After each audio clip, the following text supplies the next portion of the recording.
Hey Justin, doing a little video blog for you this morning. It's a rainy morning here, Wednesday morning in New York City, and wanted to answer. We're actually in a cab right now in New York City. It's nuts, but hey, privileged to be on your video blog here this morning, and wanted to just address some of the questions in terms of social media and pastors. How does that work? Is it healthy? Is it right?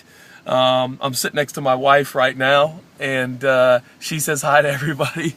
It was Christmas time that Chelsea actually asked me for Christmas. All she wanted for Christmas, I kid you not, was for me to take a week away from my phone. And you liked it, didn't you? It's the best Christmas present ever.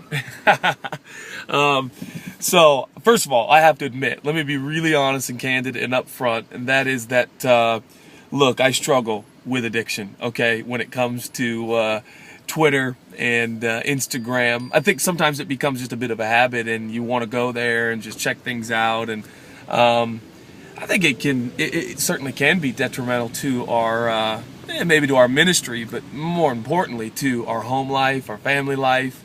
Wasn't too long ago that my 8-year-old, actually I think it was my 6-year-old, who said, "Dad, you're always looking at your phone," and that was definitely challenging. I think we only have so much headspace, and headspace is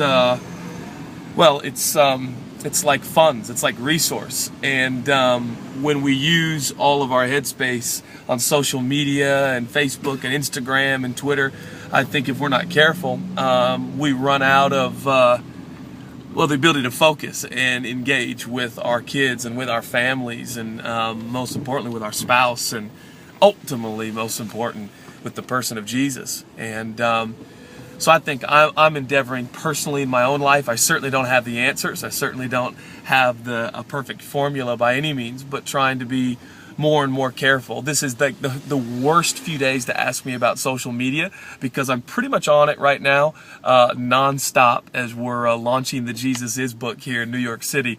But I think in general, in normal circumstances, everyday life, as we're doing it in Seattle, doing my best to turn off my phone a lot more. Particularly Chelsea's been asking me when I get into our house, when I'm there with the kids, that I turn it off and really focus on our family. I think that the biggest issue is that we don't get caught up in comparing ourselves.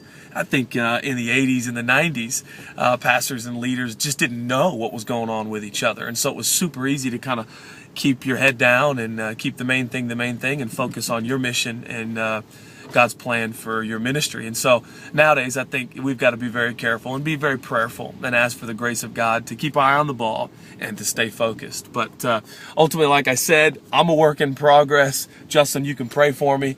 But hey, I hope that encourages somebody out there that it is a process, and I think we probably have a lot to learn about time management in relationship to our social media. But I am encouraged that hey, each and every one of us have our own grace and our own ability, and God has graced us, and like Paul said to Timothy in 2 Timothy 2:1, "You therefore, my son, be strong in your grace." And I think it's imperative that we stay strong in our grace and do what God has called us to do, and not compare ourselves amongst ourselves. Hope that encourages you today. Justin, privileged to be on your video blog, and hello again to everybody out there. We love you, and I hope maybe someday to be on the blog again. Thanks, Justin. God bless you, everybody.